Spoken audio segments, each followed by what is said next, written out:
دوسرا باب اور اس کی 37 آیت سے 42 آیت تک خداوند کے پاک کلام میں کچھ اس طرح مرقوم ہے: جب انہوں نے یہ سنا تو ان کے دلوں پر چوٹ لگی اور پطرس اور باقی رسولوں سے کہا، کیا بھائیو ہم کیا کریں؟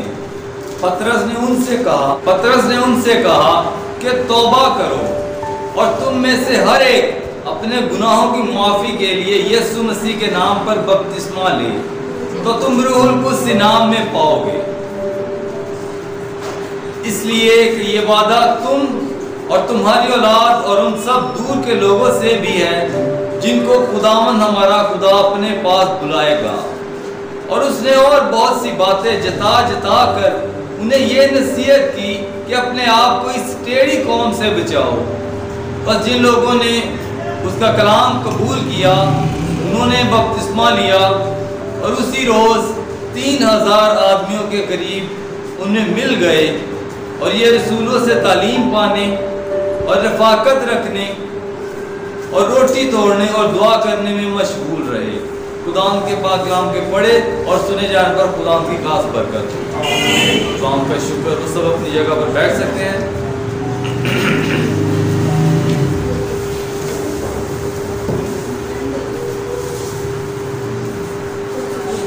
عزیزو، یہ اعمال کی کتاب اگر دیکھیں تو لوکا کی انجیل جس نے لکھی ہے، لوکا طبیب نے، تو یہ اعمال کی کتاب بھی اسی نے ہی لکھی ہے، اور اس کتاب میں اس نے بہت سی باتیں بیان کی ہیں جو کہ دوسری اناجیل میں نہیں ہیں۔ اس کو بھی انجیل ہی کہا جاتا ہے۔ ہم نے اس چھوٹے سے پیسیج میں بہت سی باتیں دیکھی ہیں۔ ہم تھوڑی دیر میں اس سے بہت سی باتوں کو سیکھیں گے کہ ابتدائی کلیسیا بہت چھوٹی تھی، لیکن ابتدائی کلیسیا بڑھتے بڑھتے اتنی بڑھ گئی پہلی صدی میں کہ یہ کلیسیاؤں کی ماں کہلانے لگی۔ اور اس کے ساتھ ہم دیکھتے ہیں کہ کلیسیائی ترقی کے اصول دیکھیں گے اس میں، لیکن اس سے پہلے کچھ باتیں میں نے اس میں غور کی ہیں، میرے سامنے آئی ہیں۔ میں چاہتا ہوں کہ ہم ان پر بھی غور کریں، کچھ وقت کے لیے ان پر غور کرتے ہیں، اس کے بعد ہم کلیسیائی ترقی کے اصول سیکھیں گے۔ وہ کیا باتیں ہیں؟ پہلی بات جو ہم نے دیکھی ہے وہ ہے توبہ۔ توبہ کے لیے یونانی لفظ ہے میٹانویا، اس کے معنی ہے واپس ہونا، یا اس سے مراد ان تمام چیزوں سے واپس پھرنا جو انسان کو گناہ کے لیے اکساتی ہیں اور نجات کی راہ پر لے جاتی ہیں۔ ان میں ابلیس، جسم اور دنیا شامل ہے۔ یہ وہ قوتیں ہیں جو انسان کو گناہ کی طرف مائل کرتی ہیں، اس لیے ان سے مڑنا ضروری ہے۔ توبہ ایک تبدیلی کا نام ہے۔ اگر آپ سیدھے جا رہے ہیں، گناہ میں دھنستے چلے جا رہے ہیں، تو ایک دم سے ٹرن ہو جاتے ہیں خداوند یسوع مسیح کی طرف، تو یہ توبہ ہے۔ گناہ میں نہیں ایک دم سے چلے، گناہ کی دلدل میں دھنس نہیں گئے، بلکہ خداوند کی طرف مڑ گئے ہیں، ہمیشہ کی زندگی، ابدی زندگی کی طرف آپ نے ٹرن کر لیا ہے۔ یہ ہے توبہ، بدی سے کنارہ کر لینا اور اپنی راہ کو موڑ لینا، اپنے آپ کا رخ موڑ لینا، برائی سے اپنے آپ کو موڑ لینا۔ اور دوسری بات ہے بپتسمہ۔ بپتسمہ ایک سیکرامنٹ ہے جسے مسیح یسوع نے مردوں میں سے جی اٹھنے کے بعد اور سودے آسمانی سے پہلے مقرر کیا۔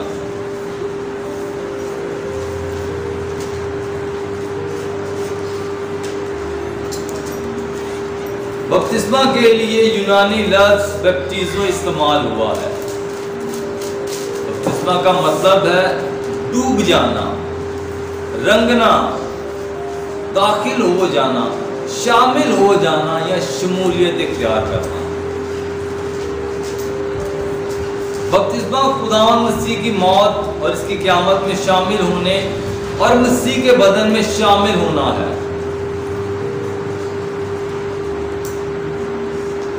عزیزو، کلیسیائی ترقی کے اصول دیکھتے ہیں ہم۔ کیونکہ اگر میں ان دونوں باتوں کو ایکسپینڈ کروں تو یہ بہت زیادہ وقت لے گی، تو ہم ان اصولوں کو نہیں دیکھ پائیں گے۔ تو میں چاہتا ہوں کہ اب ہم کلیسیائی ترقی کے اصولوں کو سیکھیں۔ تھوڑا ٹائم لوں گا آپ کا ان کے لیے بھی۔ یہ 4 اصول ہیں، آخری آیت میں میں دوبارہ سے پڑھنا چاہوں گا۔ اور یہ رسولوں سے تعلیم پانے، فرسٹ ون از تعلیم پانے اور رفاقت رکھنے اور روٹی توڑنے اور دعا کرنے میں مشغول رہے۔ اس سے پہلے کہ میں اس کو سٹارٹ کروں، میں چاہتا ہوں اس کو تھوڑا سا پیچھے چلتے ہیں کہ جب روح القدس کا نزول ہوا تھا تو پطرس کو دلیری ملی، اور پطرس نے جا کر یروشلم میں ایک بڑی بھیڑ کے سامنے دلیری کے ساتھ اپنا پیغام سنایا، اپنا واز ان کے سامنے بیان کیا۔ اس نے کہا، اسرائیلی قوم سے، اس ٹیڑھی قوم سے بچو، اے یہودیوں، یروشلم کے رہنے والوں، اس ٹیڑھی قوم سے بچو جنہوں نے مسیح یسوع کو صلیب پر چڑھایا، جنہوں نے مسیح یسوع کو صلیب پر چڑھایا اور دفن کیا، اور لیکن مسیح یسوع وہاں پر دفن ہی نہیں رہے بلکہ تیسرے دن مردوں میں سے جی اٹھے۔ ہاللیلویا! مسیح یسوع اپنی قدرت سے تیسرے دن مردوں میں سے جی اٹھے۔ اور یہ باتیں سن کر ان یہودیوں کے دلوں پر چوٹ لگی تھی۔ انہوں نے کہا، پھر اب ہم کیا کریں؟ پھر پطرس نے کہا کہ یہ باتیں ہیں، ان پر عمل کرو تو تم برکت پاؤ گے اور کلیسیا میں شامل ہو جاؤ۔ پہلی بات ہم دیکھتے ہیں کہ تعلیم پانا۔ تعلیم کا مطلب ہے ڈیڈیکھے، اس کا مطلب ہے ڈاکٹرائن، یعنی کہ تعلیم یا درس و تدریس۔ ابتدائی کلیسیا میں تعلیم پانے اور دینے کے دستور کو بہت اہم خیال کیا جاتا تھا۔ لوگ جب خوشخبری کو سن کر ایمان لائے تھے تو ان کو باقاعدہ تعلیم دی جاتی تھی۔ آج بھی بہت سے لوگ جب مسیح یسوع پر ایمان لے آتے ہیں تو ہمیں خاص طور پر خادموں کو یہ چاہیے کہ ان کو اور زیادہ تعلیم دیں، تاکہ وہ خوشخبری کو سن کر ایمان تو لے آئے ہیں لیکن آگے گمراہ نہ ہو جائیں۔ صحیح ڈاکٹرائن ان کو ملنی چاہیے، صحیح تعلیم ملنی چاہیے انہیں کہ مسیح یسوع جس نے اپنے آپ کو ہمارے لیے قربان کر دیا، ہمارے گناہوں کی خاطر صلیب پر چڑھ گیا، ہمارے گناہوں پر صلیب پر اس نے کھینچ لیا اور ہم سب کو گناہوں سے مبرہ کر دیا تاکہ ہم سب پاک ہو جائیں اور ہم سب اس کے نام کو جلا۔ ہمیں بھی یہ تعلیم اپنے لوگوں کو دینی چاہیے، ان لوگوں کو جو خاص کر مسیح میں آتے ہیں، جو گناہ میں زندگی بسر کر رہے ہوتے ہیں، لیکن جب وہ خداوند یسوع مسیح کی اس ڈاکٹرائن کو، تعلیم کو سنتے اور مسیح پر ایمان لے آتے ہیں تو ہمیں ان کو اور مضبوط کرنے کے لیے یہ تعلیم دینی چاہیے، جیسے پہلی کلیسیا میں پہلی صدی میں ہو رہا تھا۔ پہلی کلیسیا میں بھی ہو رہا تھا کہ انہوں نے بھی جب یہ خوشخبری لوگوں کو سنائی، یہودیوں کو سنائی، تو وہ مسیح یسوع پر ایمان لے آئے۔ انہوں نے کہا، اب ہم کیا کریں؟ تو یہ پطرس نے سب باتیں انہیں بتائی، تم ایسے کرو، اب تعلیم پاؤ۔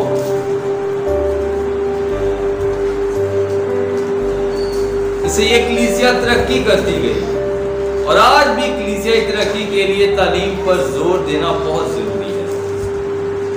نہ صرف اس وقت ضروری تھا بلکہ آج بھی کلیسیائی ترقی کے لیے یہ بہت ضروری ہے کہ مسیح میں آگے بڑھتے ہی چلے۔ اینڈ سیکنڈ ون از رفاقت رکھنا۔ دوسری بات ہے رفاقت رکھنا۔ اسے بھی یونانی میں، گریک میں کہتے ہیں کوئنونیا۔ کوئنونیا کا مطلب ہے فیلوشپ، کمیونیکیشن۔ ویسے تو ہم رفاقت بہت سی باتوں میں رکھتے ہیں، لیکن اب اگر ہم خداوند کے کلام کو ایک دوسرے کے ساتھ بانٹیں، رفاقت رکھیں، تو یہ بہت ہی ہمارے لیے بینیفیشل ہوگا۔ اس وقت کی کلیسیا کے لیے بہت ہی ضروری تھا کہ جب انہوں نے خدا یسوع مسیح کی خوشخبری کو سنا تو وہ گھروں میں بیٹھ کر چھوٹی چھوٹی کلیسیاں خدا یسوع مسیح کے نام کو جلا دیتی تھی اور رفاقت رکھتی تھی آپس میں. ایماندار باہم مل کر بیٹھتے اور اکٹھے وقت گزارتے تھے. کسی قسم کی اور باتیں نہیں کرتے تھے. اس وقت کلام کی باتیں کرتے تھے, مسیح یسوع کے بارے میں باتیں کرتے تھے کہ مسیح یسوع کیسے ہمارے لیے ہوا, ہمارے لیے اس نے کیسے اپنے آپ کو قربان کیا, ہم سب کے گناہوں کو اس نے اپنے اوپر دے دیا. وہ یہ باتیں کرتے تھے, رفاقت رکھ کے ان باتوں کو ایک دوسرے کے ساتھ شیئر کرتے تھے. یسوع مسیح نے ان کے لیے کتنے بڑے بڑے کام کیے ہیں, وہ سب باتوں کو شیئر کرتے تھے ایک دوسرے کے ساتھ. خاص کر رسول ایمانداروں کی اس رفاقت میں یہ رپورٹ دیتے تھے کہ خداوند کتنی قدرت کے ساتھ ان کے وسیلے سے کام کرتا. عہد عتیق میں یعنی کہ پرانے عہد نامہ میں بھی بزرگوں کا پھاٹک پر بیٹھنا اور باہم باتیں کرنا رفاقت کی نشاندہی ہے. یہ کلیسیائی ترقی کے لیے پہلے کی طرح آج بھی ایک اہم اصول ہے. رسولوں کے عقیدے کے مطابق یہ ہمارے ایمان کا ایک اہم حصہ ہے. اس لیے رفاقت رکھنا ترقی کے لیے بے حد ضروری ہے. ہمیں بھی اسی طرح رفاقت رکھنی چاہیے.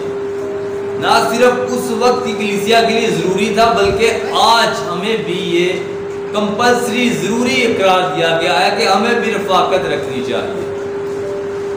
اگلے پوائنٹ پہ میں تھوڑا اسے ایلیبریٹ کرنا چاہوں گا, کلیئر کروں گا سر زیادہ, کہ رفاقت یہ نہیں کہ ہم سب اکٹھے ہو گئے ہیں اور ہم سب اپنی باتوں میں مشغول ہو گئے ہیں.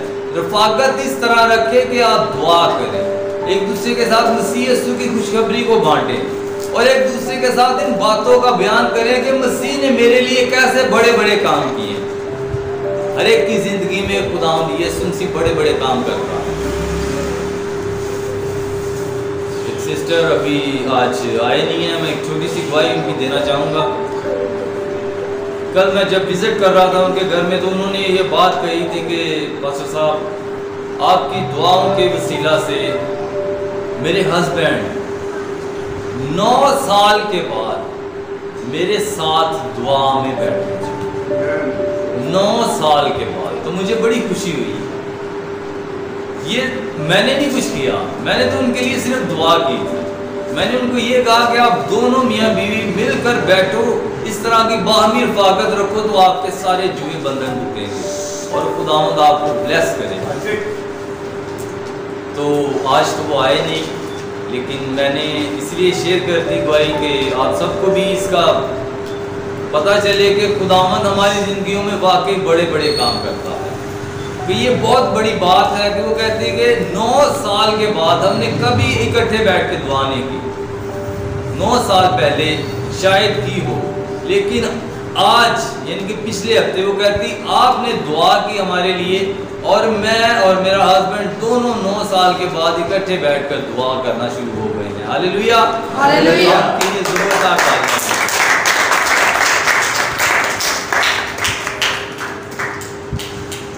کہ وہ بڑے بڑے کام کرنے کی قدرت رکھتا ہے. اگلا پوائنٹ ہے روٹی توڑنا. یاد رہے کہ روٹی توڑنا ابتدائی کلیسیا کا یہ تیسرا اصول ہے. اس سے 2 باتیں مراد لی جاتی ہیں. پہلی بات ہے جسمانی کھانا, اینڈ سیکنڈ ون از عشاء ربانی, جو آج ہم عشاء ربانی میں شریک ہوں گے. ابتدائی کلیسیا میں یہ دستور تھا کہ ایماندار اکٹھے ہوتے تھے. وہ اپنے ساتھ کھانا پکا کر کلیسیا اجتماعات میں لاتے تھے اور باہم مل کر اس کھانے کے لیے شکر کرتے اور اس کھانے کو مل کر کھاتے تھے. اس سے بھی ان کے درمیان میں پیار اور محبت بڑھتا تھا. اگر آپ بھی اپنی باہمی رفاقت میں اس طرح کا کام کریں تو آپ کی محبت بھی بڑھتی جائے گی.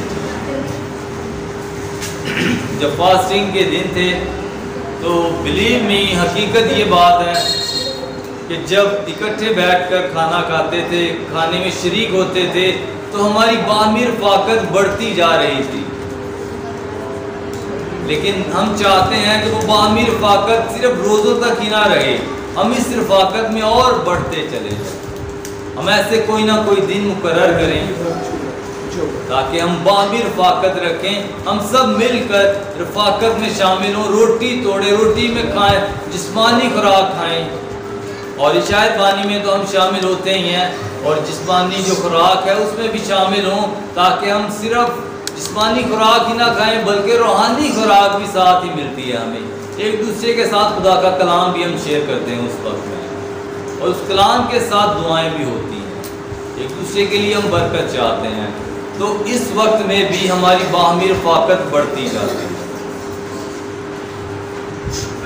اس میں وہ روٹی اور شیرے کے وسیلے سے مسیح کی موت کو یاد کرتے تھے. وہ پہلی کلیسیائیں مسیح کے موت کو یاد کرتی تھی روٹی اور شیرے کے وسیلے سے, اور ان میں گناہوں کی معافی کا احساس پیدا ہوتا تھا. وہ نجات کے تجربے کو یاد کرتے تھے کہ خداوند یسوع مسیح نے ان کو کیسے نجات دی, اور یوں مسیح میں قائم اور مضبوط ہوتے چلے جاتے تھے. آج ہمیں بھی مسیح میں ایسے ہی مضبوط ہوتے چلے جانا ہے. یہ بھی ان کی روحانی ترقی کا راز تھا. یوحنا کی انجیل 6 باب اور 55 اور 56 آیت میں لکھا ہے, خداوند نے خود فرمایا کہ میرا گوشت فی الحقیقت کھانے اور خون فی الحقیقت پینے کی چیز ہے. کیا ہے؟ میرے ساتھ بولیے. خداوند یسوع مسیح نے فرمایا میرا گوشت کھانے کی اور میرا خون فی الحقیقت پینے کی چیز ہے. آمین. آخری پوائنٹ ہے, چوتھا پوائنٹ, یہ ہے دعا کرنا. کتنے لوگ دعا میں جھکتے ہیں خدا کے لیے؟ خدا آپ سب کو برکت دے. God bless you. میکسیمم لوگ دعا میں رہتے ہیں. خدا برکت دے آپ سب کو. کل میں یہی میسیج سب کے ساتھ ڈیلیور کر رہا تھا, شیئر کر رہا تھا کہ ہمیں دعا میں جھکنا چاہیے, کیونکہ یہ بہت ضروری ہے, ایک اسینشل ہے ہمارے لیے, ایک ضروری ہے, ایک کمپلسری ہو گیا ہے, اور ڈینری نہیں ہے کہ صرف تھوڑے وقت کے لیے جھکے, کر دیا کام, نہیں کیا, اٹس اوکے. یہ بہت ضروری ہے. قرآن میں لکھا ہے ہماری جنگ جو خون اور گوشت سے نہیں ہے, کسی انسان سے نہیں ہے, شرارت کی ان روحانی فوجوں سے ہے جو آسمانی مقاموں میں رہتے ہیں. تو وہ کیسے ہو سکتا ہے؟ وہ دعا کے ذریعے ہم ان پر غالب آ سکتے ہیں. اگر دعائیا جنگجو ہم نہیں ہوں گے تو ہم ان پر غالب نہیں آ سکتے, بلکہ وہ ہم پر غالب آ جائیں گے. لیکن ہم مسیح کے پیروکار ہوتے ہوئے ان پر غالب آنے کی کوشش کریں. وہ تبھی ہو سکتا ہے جب ہم دعائیا جنگجو ہوں گے. دعا کرنا, دعا کا مطلب ہے یونانی میں سے کہتے ہیں پروسیوکے. اس کا مطلب ہے ورشپ کرنا بھی ہے, پرے کرنا بھی ہے, اور ارنسٹلی پریئر بھی ہے, یعنی کہ مستعد دعا, دعا میں جھکے رہنا, لگاتار دعا کرنا. کلام میں لکھا ہے بلا ناگا دعا کرو. یہ نہیں لکھا کہ جسٹ جب دل کرے دعا کرو. بلا ناگا دعا کرتے ہی رہو تاکہ آپ دعا میں جنگجو ہو جاؤ, دعائیا سور میں ہو جاؤ, آپ کو ٹینشن نہ ہو. آپ گھر سے باہر بھی ہوں تب بھی کوئی تاثیر آپ کے گھر میں داخل نہ ہو. انہیں پتا ہو کہ یہ دعائیا جنگجو ہے, یہ اس کا گھر ہے. سب سے بڑھ کر آپ روح القدس کا مقدس ہے. اگر کہیں جاتے ہیں تو بہت سی پرابلمز آپ کو فیس کرنی پڑتی ہیں. لوگ ڈرتے ہیں, نہیں, جنگجو ہیں خدا کے, دعائیا جنگجو, سور میں بن جائیں, آگ سے بھرے ہوں, تو وہ چیزیں آپ سے ڈریں. اب لوگوں کے لیے باعث برکت ہو, اپنے گھرانے کے لیے باعث برکت ہو, اپنی روحانی ترقی کے لیے آپ آگے بڑھتے جائیں. ابتدائی کلیسیا کی ترقی کا یہ چوتھا اصول ہے, دعا کرنا. لوکا بیان کرتا ہے کلیسیا باہم مل کر دعا کیا کرتی تھی. دعا خدا کے حضور اپنی اپنی مناجات، اپنی درخواستیں، اپنی التجائیں اور اپنی سفارشات پیش کرنے کا نام ہے۔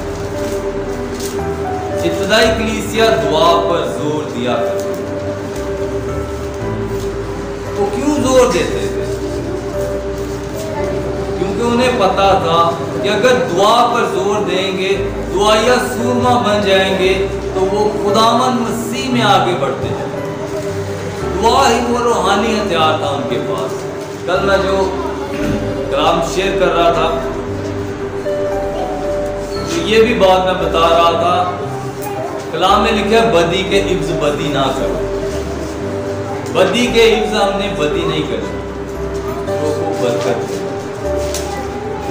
دعائیا جو جنگجو ہوتا ہے وہ کبھی کسی کے لیے برا نہیں چاہتا، کسی کا برا نہیں کرے گا، وہ سب کو برکت دے گا۔ برکت کے عوض آپ کو برکت ہی ملے گی۔ اگر ایک بال کو دیوار کے ساتھ ماریں گے تو وہ بال دوبارہ آپ کے پاس آئے گا۔ اگر کسی کو برکت دیں گے تو وہ برکت آپ کے پاس ہی آئے گی۔ اگر کسی پر آپ لعنت کریں گے تو وہ لعنت پھر آپ کے پاس آئے گی۔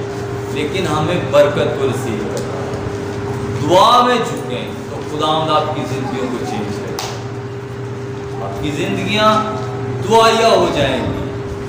آپ گھنٹوں گھنٹے دعا میں خدا کے ساتھ باتیں کریں گے۔ دعا کا مطلب ہے خدا سے باتیں کرنا۔ اگر آپ چاہتے ہیں کہ خدا سے باتیں کریں، اس روحانی ہستی سے جو آسمانوں کے آسمان میں سما نہیں سکتا، تو دعا کو اپنا وتیرہ بنا لیں۔ صبح شام دوپہر جب آپ کا دل کرتا ہے دعا میں ٹھہر جائیں۔ خدا یسوع مسیح کیا کہتے ہیں؟ مانگو تو دیا جائے گا۔ پھر آپ جو مانگیں گے آپ کو ملے گا۔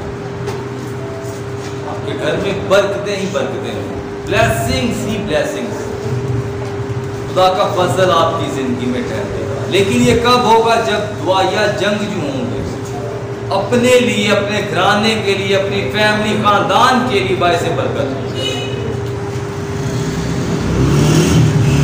تمام باتوں کو دعا میں خدا کے پاس لائیں۔ جتنی باتیں ہیں دعا میں خدا کے پاس لائیں۔ اعمال 12 باب میں کیا ہو رہا تھا ہم دیکھتے ہیں۔ میرے ساتھ نکالیے اعمال 12 باب۔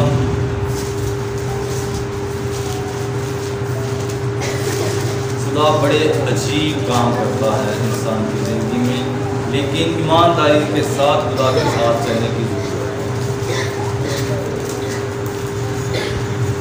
12ویں باب میں ہم دیکھتے ہیں کہ پترس قید خانہ میں ہے، لیکن کلیسیا بدل و جان اس کے لیے دعا کرے۔ اور جب کلیسیا ان کے لیے دعا یا جنگجو بنی ہوئی ہے تو کوئی بھی قید خدا کے لوگوں کو قید میں نہیں رکھ سکتی، کیا ہے بیڑیوں میں نہیں باندھ سکتے، جکڑے ہوئے نہیں رہ سکتے لوگ، خدا کے لوگ۔ خدا نے اپنے فرشتہ کو بھیجا اور پترس کو آزاد کیا۔ قید خانہ سے پترس آزاد ہوا کیونکہ کلیسیا دعا میں مشغول تھی اور نسلی پھیر ان کے لیے کر رہی تھی۔ اس دعا کے وسیلہ سے خدا نے فرشتہ ظاہر کیا اور اس نے پترس کو بھی آزاد کیا۔ ایک اور حوالہ میرے ساتھ نکالیے، یعقوب 5واں باب۔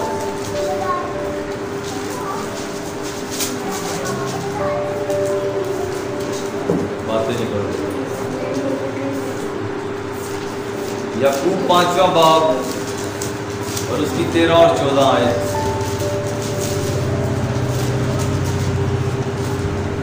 جو نکال لے میں چاہتا ہوں کہ وہ جلدی سے پڑھ دیں۔ اگر تم میں کوئی مصیبت ہو تو دعا کرے، خوش ہو تو ہم کی عید کھائے۔ اگر تم میں کوئی بیمار ہو تو کلیسیا کے بزرگوں کو بلائے۔ آمین۔ اور وہ خدا کے نام سے خوش کو تیل مل کر اس کے لیے دعا کرے۔ آمین آمین۔ کیا لکھا ہے کہ اگر تم میں کوئی بیمار ہو تو کیا کرے؟ کلیسیا کے بزرگوں کو بلائے، تو وہ آپ کے لیے دعا کریں گے، وہ دعا کریں گے اور تیل ملیں گے، اور خدا کے حضور سے خدا کا فضل آئے گا، اور جو بیمار ہیں تب اچھے ہو جائیں۔ ہاللیلویا۔ آج کل کیا ہو رہا ہے؟ صرف شفا شفا، صرف شفا مل جائے، کچھ ایسا کام نہ ہو۔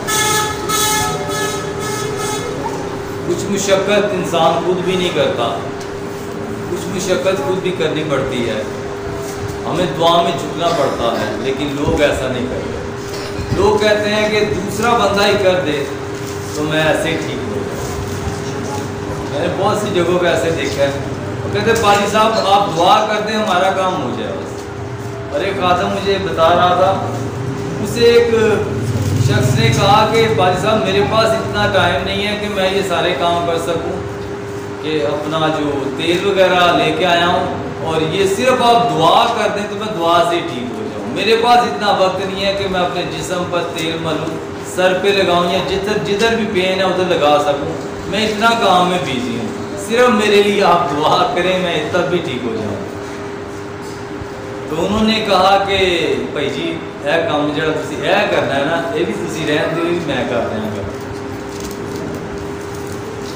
ہمیں جو خداوند بتاتے ہیں کام کرنے کے لیے ہمیں وہ بھی کرنے چاہیے۔ دعا میں مشغول رہیں، دعائیا جنگجو ہو جائیں تو خداوند ہمیں بلیسنگز عطا کرے گا، برکتیں عطا کرے گا۔ اگلے پوائنٹ ہے، ایک دو منٹ میں آپ سے میں رخصت چاہوں گا۔ لکھا ہے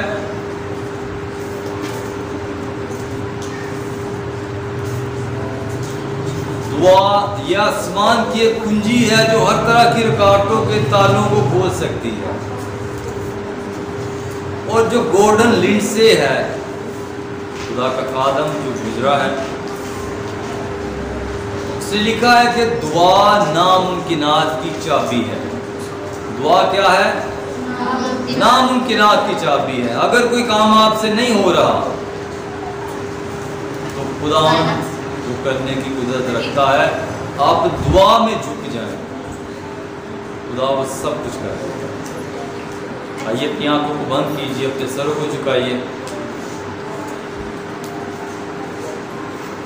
ان پوائنٹس پر غور کیجیے۔ یہ 4 پوائنٹس جو میں نے آپ کے ساتھ شیئر کیے کہ پہلی کلیسیا جو تعلیم پاتی تھی، رفاقت رکھتی تھی، روٹی توڑنے میں مشغول ہوتی تھی اور دعا کرتی تھی، کیا آج ہم بھی ایسا کر رہے ہیں؟ یہ ان کی ترقی کا راز تھا۔